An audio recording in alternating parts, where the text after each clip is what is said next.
Alors dans cet exercice, on se donne A, un nombre réel non nul, et B et C, deux nombres réels quelconques, et on définit une fonction polynomiale du second degré puisque A n'est pas nul.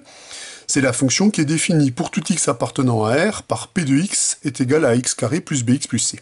Alors on émet l'hypothèse que cette fonction est positive pour tout nombre réel, et on vous demande de démontrer que la fonction qui est définie sur R par P de x plus P' de x plus P seconde de x ne prend que des valeurs strictement positives. Allez, c'est le moment d'appuyer sur pause pour chercher cet exercice, qui n'est pas un exercice facile.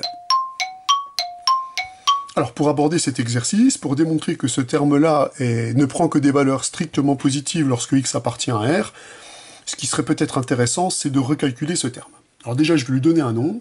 J'aime bien donner un nom aux objets que je manipule. Donc lorsque x est un nombre réel, je vais appeler q de x, donc c'est la somme de p de x plus p' de x plus p seconde de x. Je définis cela pour tout x appartenant à R. Alors je vais déjà regarder quelle est la nature de cet objet. Je vais me donner x un nombre réel, et je vais calculer q de x en fonction de ce que j'ai en hypothèse. Alors ce que j'ai en hypothèse, c'est la valeur de p. P c'est ax carré plus bx plus c.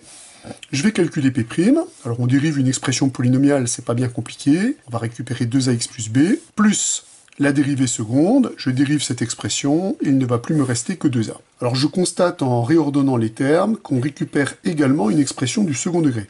Alors du second degré, puisque le coefficient dominant ici, c'est a, et il est supposé différent de 0. Je vais regrouper les termes de même degré. Donc on récupère que le terme associé au facteur x, c'est b plus 2a, puis le terme constant que je peux écrire sous cette forme-là. Donc on récupère en fait que q est une expression du second degré. Or, pour les expressions du second degré, déterminer le signe, ça on sait que c'est pas très compliqué. On avait vu en cours que le signe d'une expression du second degré dépend de la valeur du discriminant de cette expression du second degré et du signe de a.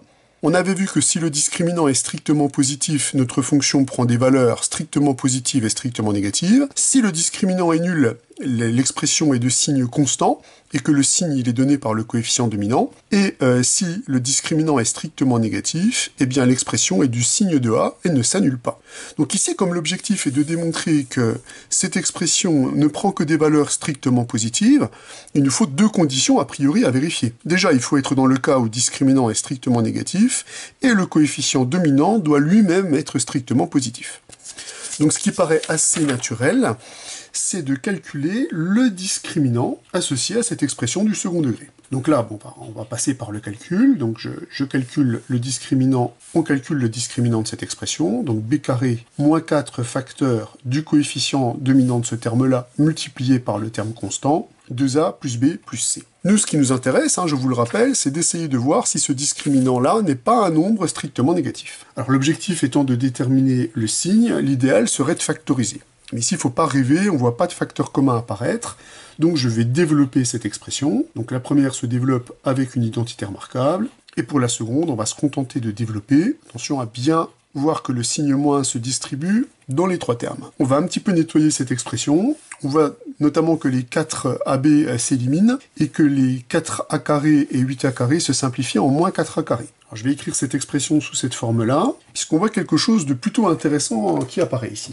Ce qu'on voit apparaître, c'est le terme qui est ici. Et le terme qui est ici, c'est exactement le discriminant de cette expression du second degré. Effectivement, si je vais l'appeler delta tilde pour pas qu'on le confonde avec delta, le discriminant de cette expression du second degré, c'est b carré moins 4ac. On obtient donc, puisque p est à valeur positive sur R, elle ne peut pas changer de signe, le discriminant est donc nécessairement négatif ou nul.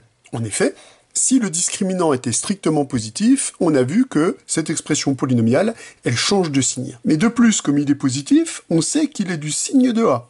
Donc cela impose que d'une part, le discriminant est négatif ou nul, mais que a est aussi un nombre qui est strictement positif. Revenons maintenant au signe de ce discriminant.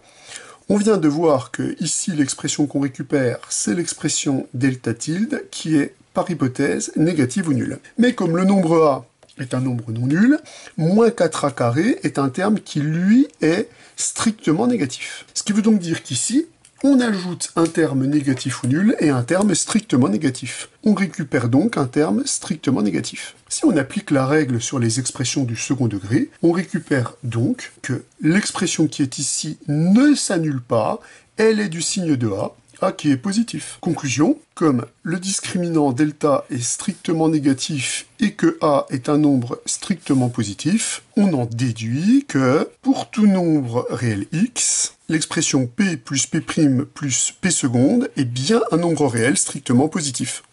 Ce qui conclut l'exercice.